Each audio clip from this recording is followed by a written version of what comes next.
Então vamos respirar bem fundo, fechar nossos olhos, soltar nossos braços, nossas pernas, aquietar a nossa mente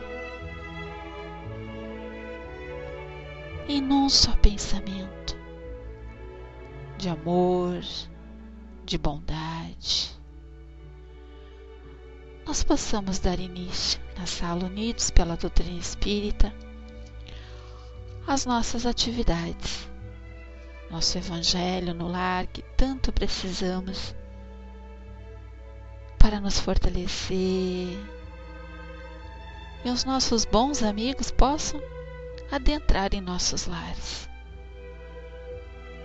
Agradeço a Deus, nosso Pai, a Jesus, nosso Mestre, por mais esta dádiva, que tenhamos sempre a luz divina do aprendizado, que possamos estar sempre em sintonia com o plano maior, que os bons espíritos estejam sempre ao nosso lado, nos dando apoio, sustentação e equilíbrio, para termos uma vida melhor, por mais difícil que seja a nossa caminhada, que possamos enfrentá-la da melhor maneira possível, com perseverança, humildade, caridade, amor no coração e muita fé raciocinada.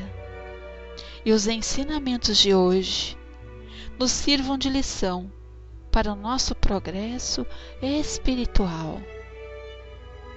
Que a tua luz se faça hoje e sempre presente.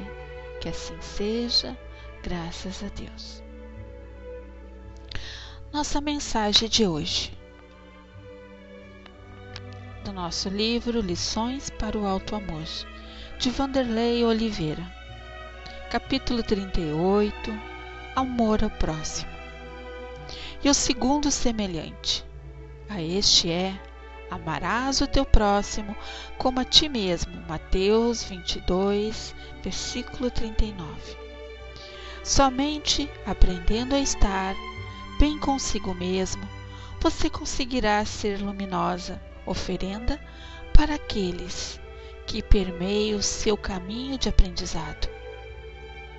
Como você espera entregar o melhor de si no amor ao próximo, se não consegue aceitar-se nas batalhas do aperfeiçoamento?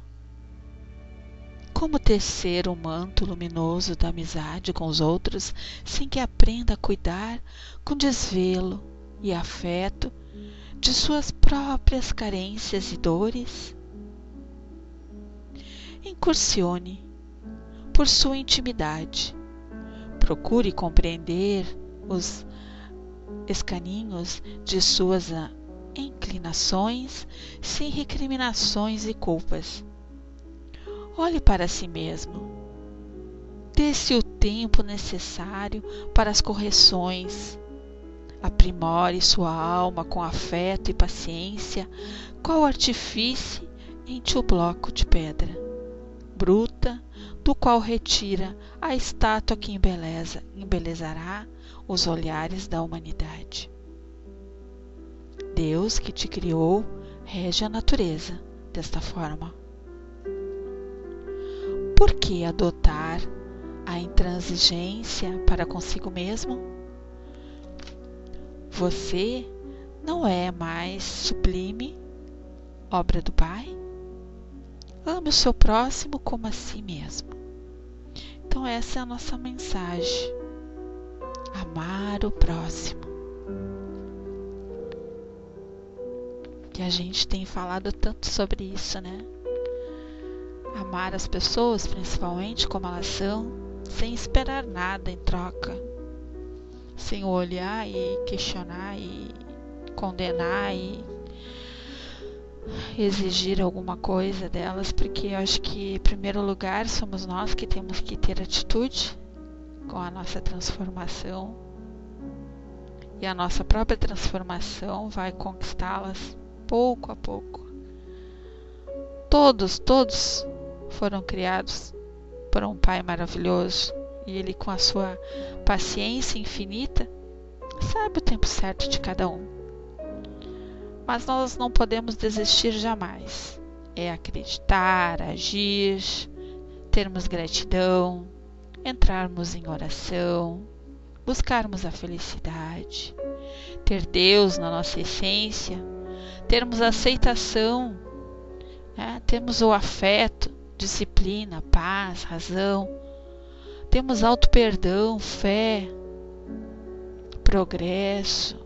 Nossa, são tantas coisas que precisamos trabalhar dentro de nós.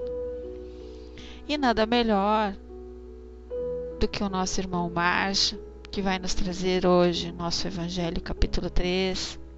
Dentro dele, ele vai nos colocar o item 9, 8, 9 e 10, onde ele vai poder nos falar um pouquinho como nos prepararmos harmoniosamente, né, dentro dos nossos lares, para que a gente também possa ser beneficiado.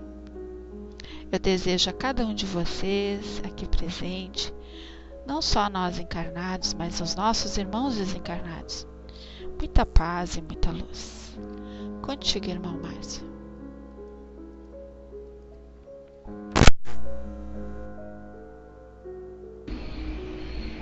Bom, meus irmãos, meus amigos, boa tarde de novo.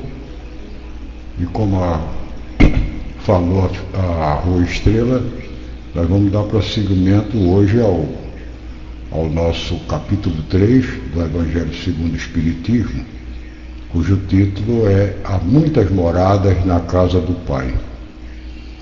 E hoje abordar os primeiros itens das instruções dos Espíritos. Então,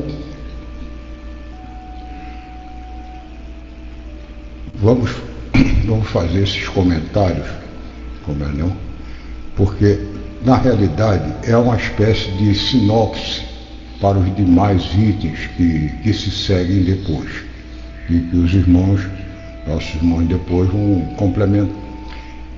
E, conforme se vê na assinatura do livro, o trabalho aqui desses escritos, ele foi coordenado pelo espírito de Santo Agostinho.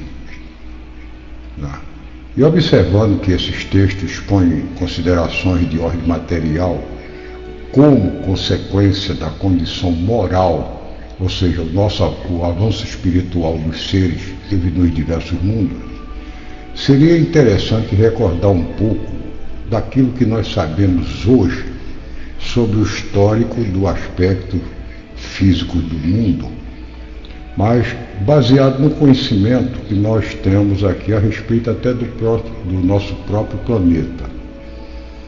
Mesmo porque, na época que o Evangelho segundo o Espiritismo foi escrito, o contexto ele representou uma antecipação de tudo que a ciência posteriormente confirmou sobre a nossa morada, a respeito das suas transformações geológicas, vegetativas e zoológicas, isso no decorrer dos tempos. Assim, o item 8 nos dá um quadro, né, do que nós fomos desde um passado até os dias de hoje, e explica, de certa forma, o motivo da nossa inferioridade. Então eu gostaria de ler o item todo, para depois nós começarmos a tecer essa consideração sobre esse item. Aqui está escrito o seguinte, item 8. A qualidade dos mundos inferiores e dos mundos superiores nada tem de absoluta. É, antes de tudo, muito relativa. Tal ou qual mundo é inferior ou superior com referência aos que lhe estão acima ou abaixo. Isso na escala progressiva. E, tomada a Terra por termo de comparação, pode-se fazer uma ideia do estado de um mundo inferior, supondo antes, nas condições das raças selvagens, das nações bárbaras, que ainda se encontram entre nós, resto do estado primitivo do homem. Dos mais atrasados, os seres que os habitam são, de certa forma, muito rudimentares. Revestem-se da forma humana, mas sem nenhuma beleza. Seus instintos não têm qualquer sentimento de delicadeza ou de benevolência, nem as noções do justo e do injusto. A força bruta é entre eles a única lei. Carentes, carentes de indústria, de invenções, eles passam a vida na conquista de alimentos. Na realidade aqui diz que eles são coletores, né? Não está escrito aqui, mas é coletores. Coletores são grupos que ainda vivem de colher fruto, caçar, pescar, essa coisa toda. Não. Então, ele diz aqui, Deus, entretanto, a nenhuma de suas criaturas abandona. Das trevas da inteligência, já latente a vaga intuição mais ou menos desenvolvida de um ente supremo.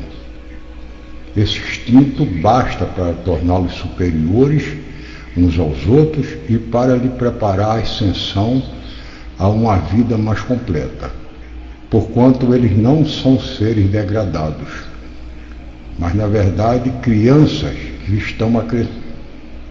E entre os degraus inferiores e os mais elevados, inúmeros outros há, e é difícil reconhecer nos espíritos puros, desmaterializados e resplandecentes de glória, os que foram esses seres primitivos no mesmo modo que um homem adulto custa a reconhecer no embrião.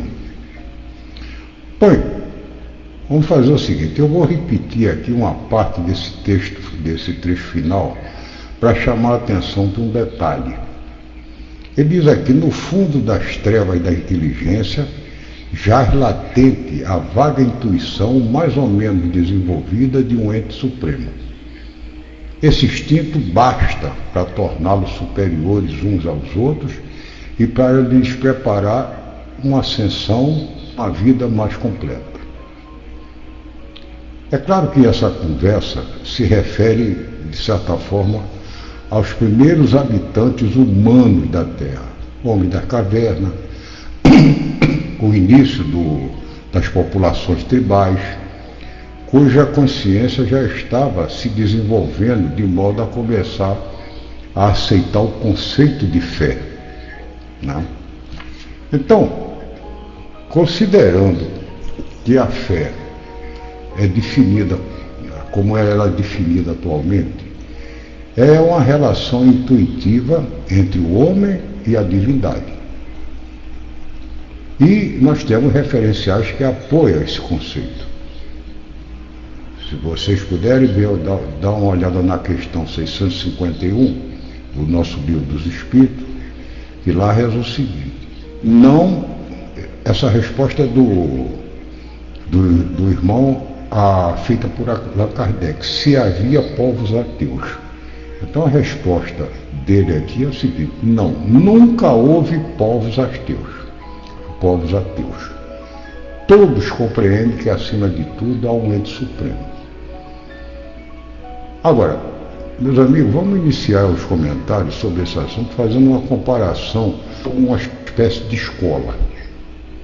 Por exemplo, durante a nossa existência aqui na Terra, nós somos levados a frequentar de um modo progressivo escolas de diversos níveis, maternal, primária, secundária, superior.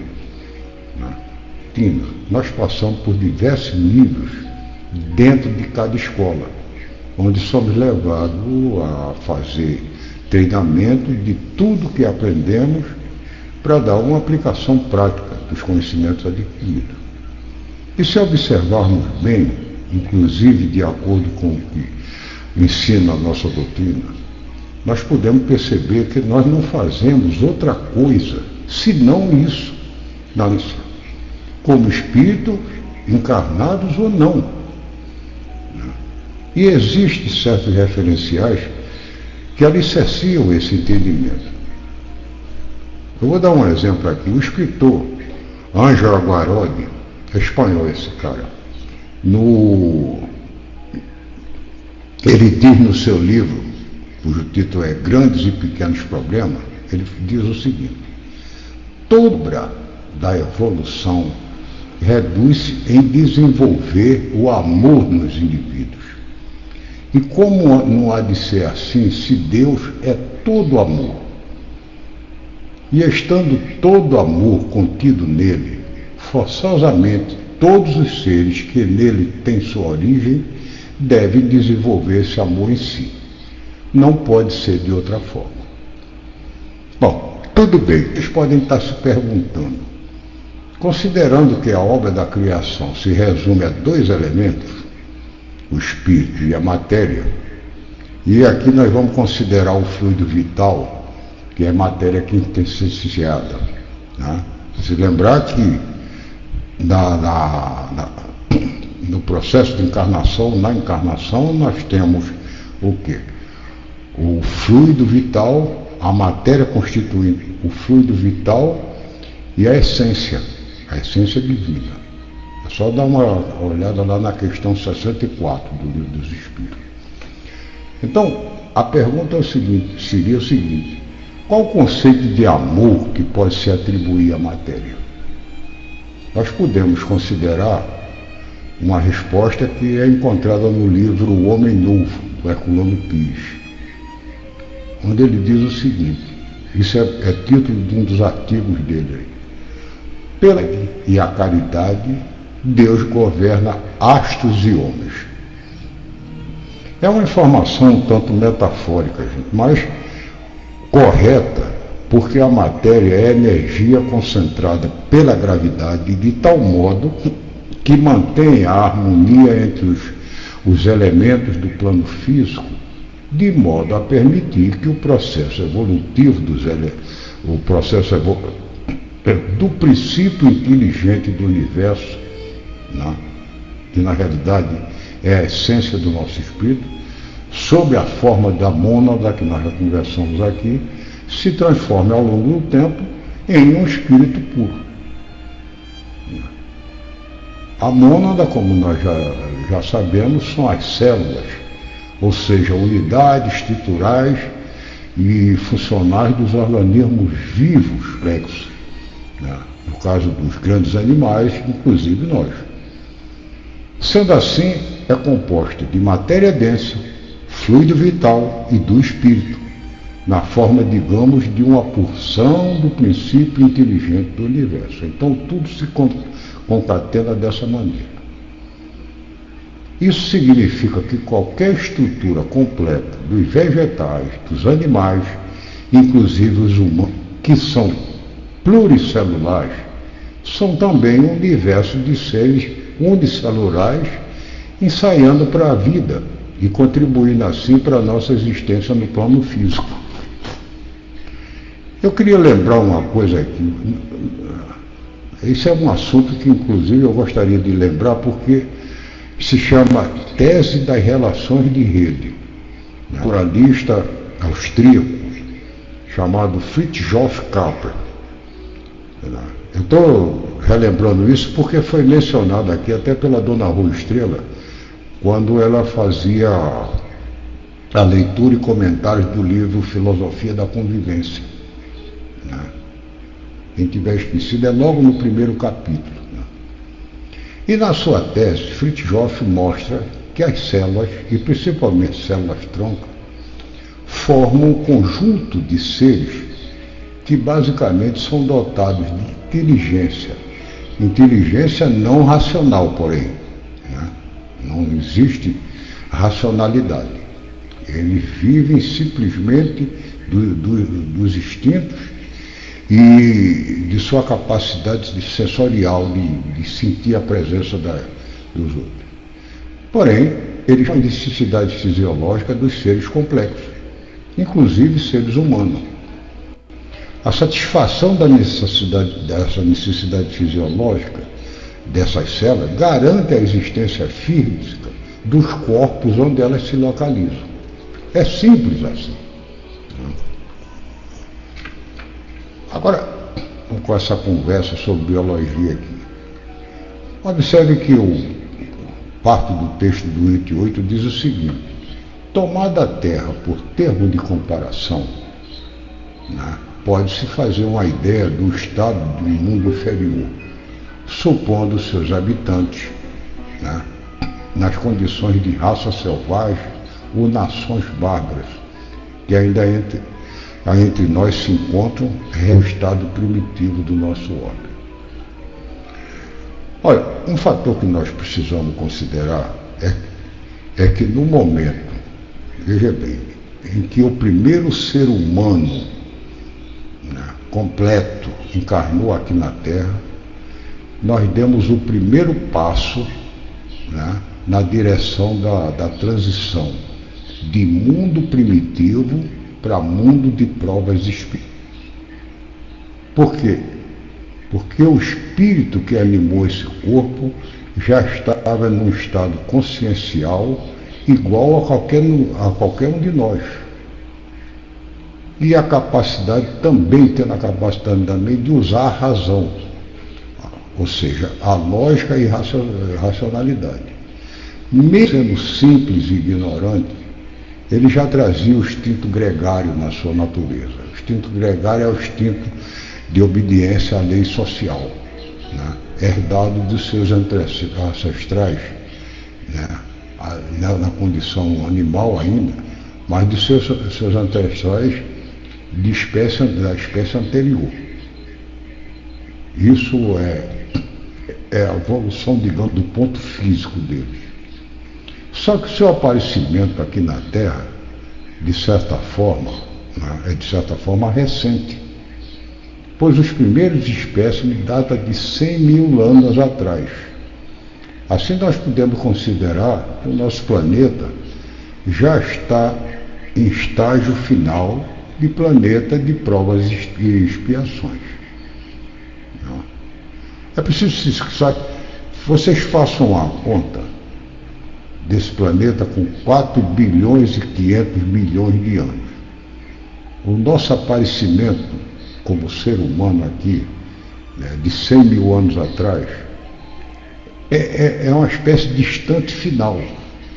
É como se nós estivéssemos no fim do ano, nos últimos segundos para acabar o ano, compreendeu? E nós aparecemos à Terra.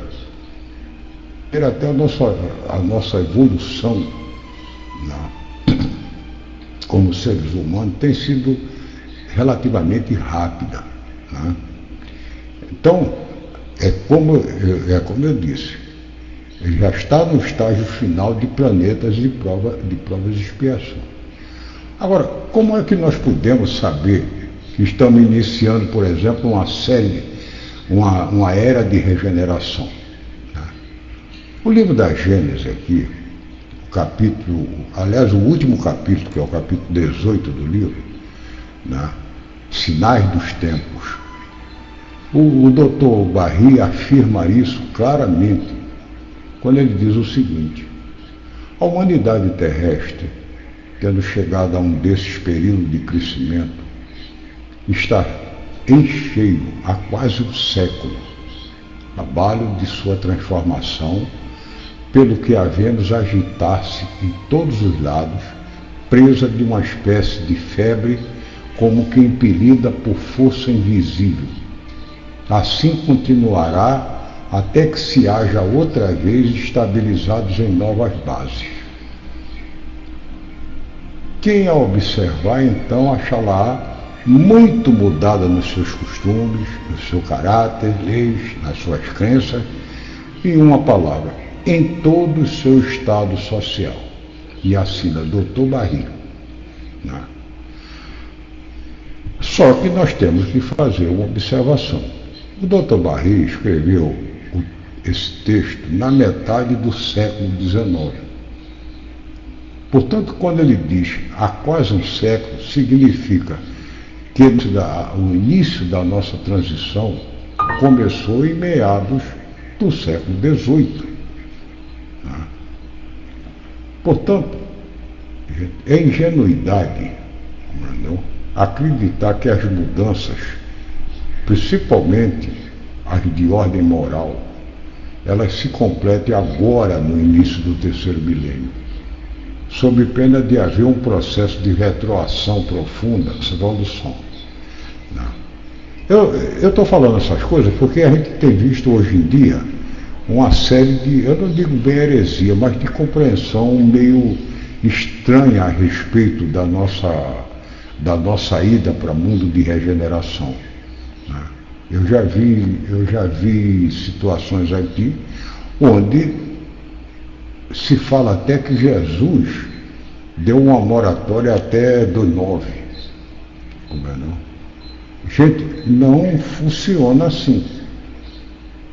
E o nosso conhecimento sobre o Espiritismo, mesmo primário, e a nossa razão diz que não é assim. Nós vamos ter que batalhar, né, pela situação nova que nós entramos por muito tempo. O desenvolvimento é nossa responsabilidade. Bom, meus amigos, tudo isso que foi dito aqui tem o objetivo de mostrar que realmente existe uma escala progressiva na evolução dos diversos mundos. Ou seja, não existe datação fixa para as mudanças. Aliás, o Herculano Pires, no seu livro Espírito e Tempo, ele mostra que a nossa progressão nesse mundo, ao longo do tempo, passou por diversas etapas, não? Como em qualquer escola que eu mencionei antes. Só que ele chamou essa escola, ou essas classes da escola, de horizontes. Então, ele mostra que nós passamos pelo horizonte tribal, horizonte agrícola, horizonte civilizado, horizonte profético e espiritual. Tudo nesses 100 ou 50 mil anos. E que também não são uniformes para a humanidade de todo o planeta. Porque ainda nós temos parte da nossa população em estado primário. Né? Eu digo primário quanto ao ser humano. O que não falta no nosso mundo é gente ainda no horizonte agrícola. E que também não são uniformes, né, como toda a humanidade do planeta. Agora, considerando que atualmente nosso planeta, ainda nós temos esse tipo de espírito nas fases primárias, esses certamente serão induzidos, ao longo do tempo ainda tem isso, serão induzidos a acelerar sua reforma moral, ou serão forçados a uma emigração, né, para mundos compatíveis com sua condição atual, porque incide naquele aviso que deu Jesus, onde ele diz o seguinte, isso é registrado por Mateus, capítulo 22, versículo 14. Porque muitos chamados serão chamados e poucos escolhidos. Isso é para nós meditarmos sobre essa situação. Dito isso sobre nós mesmos na atualidade, agora vamos tecer considerações sobre o nosso futuro numa situação de progresso. Só que tentando apenas teorizar os argumentos, né, em cima das informações dadas pelos irmãos que nos passaram essa informação, considerando que nós não temos nenhuma experiência nesse sentido, né, os mundos com relação aos mundos mais elevados. Mas podemos nos valer de certas informações que chegaram até nós. Né? Então vamos dar uma lidazinha no item seguinte, os dois itens seguintes, 9 e o 10, para depois a gente ver o que é que se pode fazer sobre isso. O item 9 diz o seguinte, nos mundos que chegaram a um grau superior, as condições de vida moral e material são muitíssimo diversas das que existem na vida da Terra. Como por toda parte a forma corpórea, aí é a forma humana, mais embelezada, mais aperfeiçoada e, sobretudo, purificada. O corpo nada tem da materialidade terrestre e não está, consequentemente, sujeito às necessidades, nem às doenças ou deteriorações e que predominam na matéria, que a predominância da matéria provoca. Mais apurados, os sentidos são aptos a percepções que nesse mundo, esse mundo grosseiro, nosso mundo, a matéria obsta ou impede, serve de obstáculo. A leveza específica do corpo permite locomoção rápida e fácil, uma vez que se arrasta penosamente pelo solo, e somos nós, né? Andando, arrastando mesmo. Desliza, eles deslizam, a bem dizer, pela superfície, ou plana na atmosfera sem qualquer outro esforço, além do da vontade, conforme se representam os anjos, ou como os antigos imaginavam, os manes dos campos elíseos. Olha, nós podíamos passar por cima dessa informação, né? Mas eu tenho a impressão que ninguém não. Talvez algumas pessoas entre nós não saibam o que sejam os manes dos campos elíseos. Como é não? Deixa eu abrir um parênteses aqui na literatura para vocês. Na mitologia grega romana, compreendam, o mundo dos espíritos, né, segundo as lendas lá, as informações deles, era dirigido por um deus chamado Deus Hades, H-A-D-E-S. Né? E esse Deus, né, ele era o encarregado de receber e gerenciar, digamos, o mundo dos mortos. Não.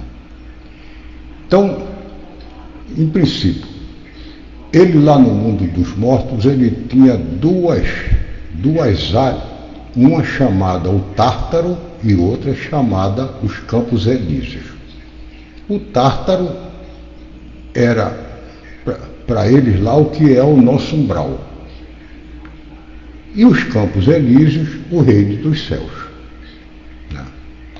O Hades, como todo deus grego que se prezava, era ladrão de mulher. Então ele para colaborar com ele roubou uma outra deusa chamada Persefone. Isso tudo tem laços de família dado por eles lá que não é importante. O que ocorre? Quando qualquer pessoa desencarnava, um outro deus ia lá e catava a pessoa, né, e levava direto para o Hades. Quer dizer, o Hades era o mundo interior, que eles achavam que dava debaixo da terra. Não era, veja bem, como se diz em certas literaturas, inferior, era interior. Era os mortos, né, os espíritos dos mortos, iam com o deus Mercúrio e era entregue, né, lá no Hades a um grupo de sábios, né, espíritos de sábios, que foram pessoas sábias na vida e que eram eleitos pelo deus Hades para fazer o julgamento individual. Né? O que é isso? Se o sujeito se comportou bem, o grupo lá verificava se estava tudo certinho com ele, e a decisão desse tribunal, digamos assim, é que dizia o futuro. Ou ia para o Campos Elíseos, ou ia para o Tártaro. Uma peculiaridade disso aqui é o seguinte: o Hades, o deus Hades, ele determinava quem seriam esses juízes. Mas uma vez empossados, digamos assim, ele não se metia na direção ou na orientação dada por eles. Diz a lenda que, periodicamente, a longo prazo, dos juízes, não por motivos aleatórios, né? Então, quem tomava conta do mundo, dos Campos Elíseos, era a senhora dele, a deusa Persefone.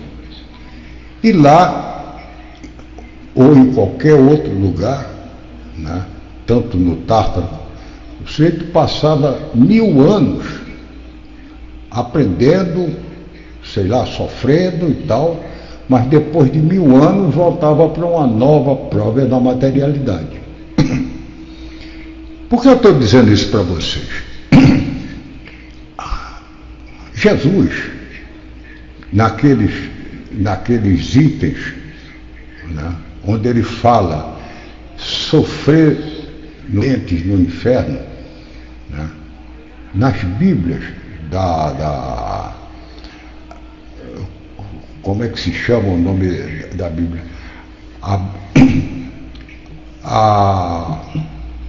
Depois eu me lembro.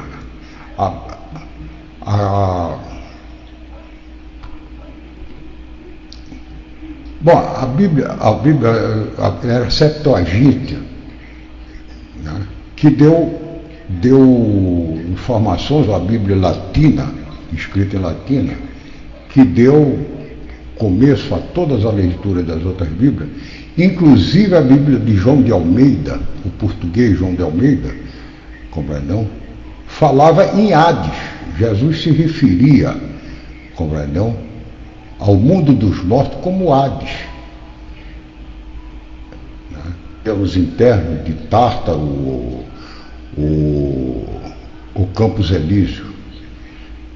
Eu sei disso, eu sou testemunha particular disso, porque minha avó era evangélica e lá em casa se lia essa Bíblia que eu chamava Bíblia da minha avó. Eu tenho a versão recente hoje e simplesmente transformaram o Hades, né, que Jesus mencionava, porque Jesus usava também parte das informações, né, de uso comum de origem grega ou origem romana, né, isso para facilitar as informações dele. E acharam por bem transformar tudo em inferno. Como é, não? Então, esses manes significam para nós espíritos puros ou quase puros, né? Bom, isso é só uma passagem. Vamos dar continuidade aqui à leitura. Ele diz aqui: os homens conservam a seu grado nesses mundos superiores os traços de suas passadas migrações e se mostram a seus amigos tais quais estes os conheceram, porém irradiando uma luz divina, transfigurado pelas impressões interiores que são sempre elevadas. Em lugar de semblante descorado, abatido pelos sofrimentos e as paixões, a inteligência e a vida cintilam com o fulgor que os pintores hão figurado no limbo, né, e a áurea dos santos. A áurea dos santos eles botavam sempre só na parte da cabeça. A áurea é por todo o corpo, a iluminação é completa. E aqui adiante fala: a pouca resistência que a matéria oferece aos espíritos já muito adiantados, torna rápido o desenvolvimento dos corpos e curta, quase nula a infância. Isenta de cuidados e angústias, a vida é proporcionalmente muito mais longa do que na Terra. Em princípio, a longevidade guarda proporção com o grau de andamento dos mundos. A morte, de modo algum, acarreta os horrores da decomposição e, longe de estar, causar pavor também, né? É considerado uma transformação feliz, por isso que lá não existe dúvida sobre o porvir. Durante a vida, a alma já não tendo a constrangida a matéria compacta, expande-se e goza de uma lucidez que a coloca em estado quase permanente de emancipação e que lhe consente livre transmissão do pensamento. No 10, ele encerra dizendo o seguinte: neste mundo venturoso, as relações sempre amistosas entre os povos jamais são perturbadas pela ambição da parte de qualquer deles, de escravizar o vizinho, nem pela guerra nem que aí decorre. Não há senhores nem escravos, nem privilegiados pelo nascimento. Só a superioridade moral e intelectual estabelece lições e dá a supremacia. A autoridade merece respeito de todos, porque somente ao mérito é conferida e se exerce sempre com justiça. O homem não procura elevar-se acima do homem, mas acima de si mesmo, aperfeiçoando-se.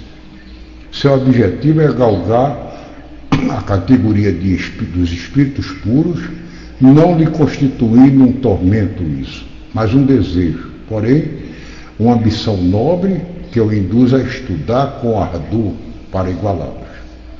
Lá todos os sentimentos delicados e elevados da natureza humana se acham engrandecidos e purificados.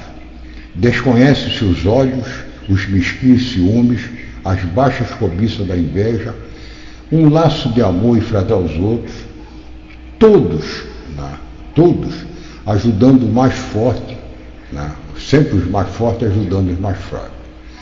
Possui bens,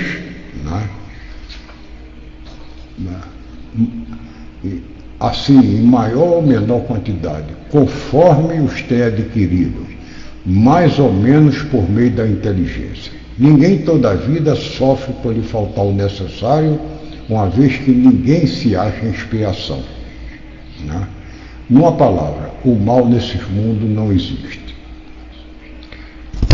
Bom, meus amigos, em princípio, considerando essas descrições sobre os mundos superiores, nós poderíamos supor que com a sua evolução, a densidade do planeta passaria a rarefação ao ponto da vida material na sua superfície até se assemelhar muito às nossas colônias espirituais, como elas são descritas hoje.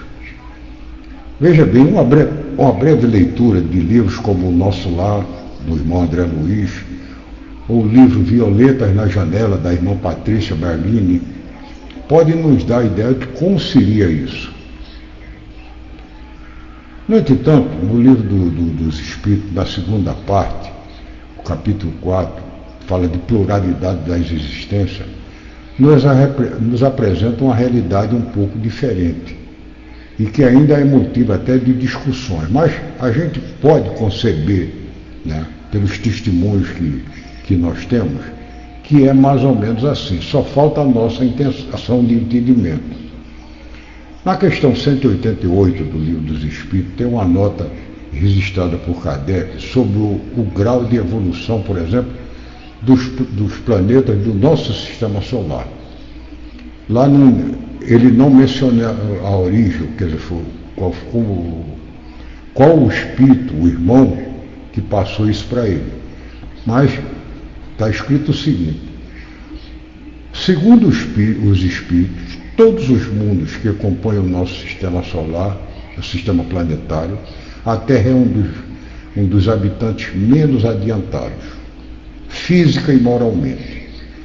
Marte ainda lhe estaria ainda abaixo, sendo Júpiter muito superior a todos os respeitos. Seria o planeta mais. Olha, eu diria que essa informação no início do século XX, ele mexeu muito com o mundo científico, principalmente com a área da astronomia e astrofísica, e também com todos os esotéricos de plantão. Até hoje se discute isso.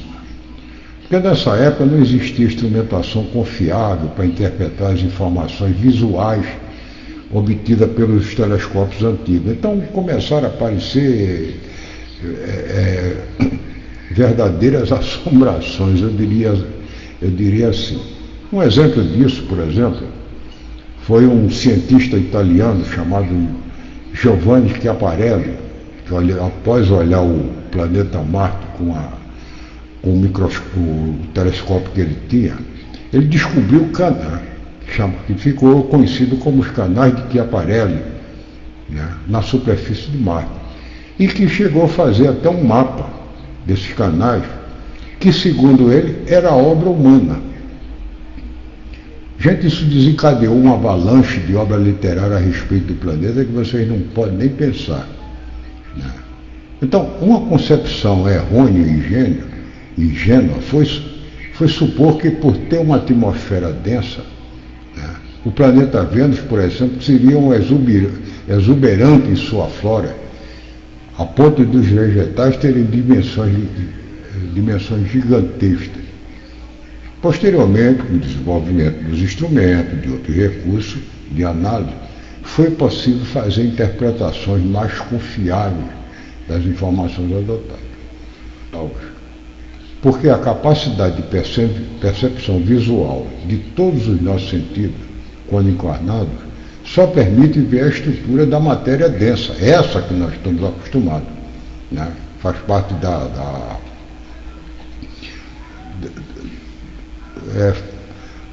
ela faz parte da tabela periódica dos elementos, como é não? E é só o que nós vemos. Mais sutil do que isso fica impedido a nossa vista, né? E por que nós estamos comentando isso? De certa forma, para provar que Kardec não foi enganado pelos espíritos. E como ter a certeza disso? Eu estou deixando para vocês aí, eu devo ter mandado para a Rua Estrela. Existe uma psicografia de Chico Xavier, de 1935, João de Deus, a mãe dele e Humberto de Campos, dão testemunho das condições materiais no planeta Marte onde eles estão. Mas material no sentido de, como eu já falei, uma coisa muito parecida, uma situação muito parecida, compreendeu? Com a situação nas nossas colônias espirituais, né? Você olha para Marte e não vê nada disso, olha para Vênus e não vê nada do que é falado sobre ele. Mas se nós levarmos em consideração, como é não, que a civilização, a humanidade lá, esteja numa situação como nas nossas colônias espirituais, o assunto se fecha, né? O resto é só estudar. Meus amigos, é tudo que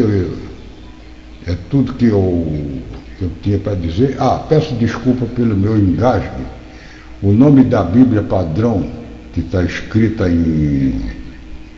foi escrita em latim, se chama Vulgata Latina, né? É uma obra reconhecida como a base para todas as outras Bíblias. Me perdoe o lapso e devolvendo o mic aí para Dona Silva. Muito obrigado por me escutarem, senhores.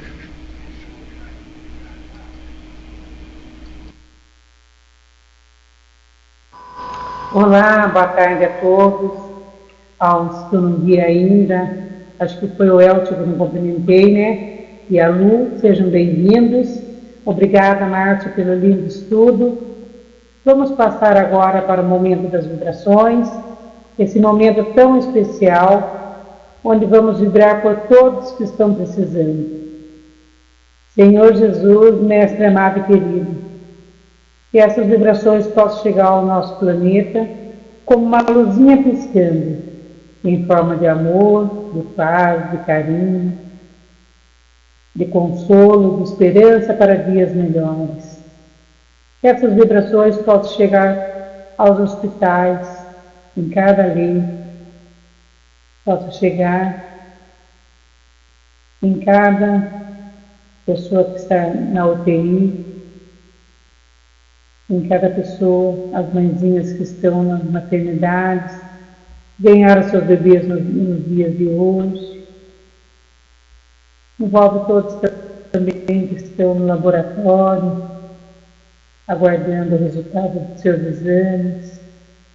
Envolve todos, Pai, que estão doentes em suas casas, principalmente os que estão sem condições de comprar medicamento, de comprar o alimento que precisam para a sua dieta. Envolve todos que estão desempregados, à procura de um emprego, que ainda é tão difícil. Envolve todos os professores que já retornaram às aulas, que eles possam ter tranquilidade, paz, harmonia nas salas de aula, e que os alunos também possam ir à escola com respeito, com vontade de aprender, e que não fiquem fazendo bagunças, maltratando os professores, desacatando os professores, os amigos, a todos da escola. Que seus alunos e jovens sejam envolvidos também. Envolve todas as crianças, em especial as que ficam no semáforo pedindo esmola, sem condições de estudar, sem condições de se alimentar direito. Envolve todos que ainda não conhecem esse Evangelho de Jesus, esse Evangelho tão maravilhoso. Envolve todos os países que estão em guerra, todas as cidades que estão ocorrendo essas chuvas fortes, levando as pessoas a perder suas casas, seus pertences, que todos sejam envolvidos. Envolve cada componente aqui dessa aula, amigos encarnados, e também envolve os nossos amigos desencarnados, que também sempre estão conosco, estudando, nos dando inspirações. Envolve todos os nossos amigos que por algum motivo não puderam estar conosco nessa tarde, mas que com certeza estão conosco em sintonia. Dizendo assim, peço humildemente para o Espírito de Luz que venha fluidificar as nossas águas, contidas em nossos copos, em nossos filtros, em nossas garrafinhas, trazendo do laboratório divino esse remédio que aqui na Terra não temos. Que esses fluidos possam chegar até as nossas águas como uma chuva de prata, energizando-a, fluidificando-a, e conforme a nossa necessidade e o nosso merecimento, ao tomarmos dessa água com muita fé, possamos sentir a diferença. Obrigado, Senhor, por mais esse dia de Evangelho no lar.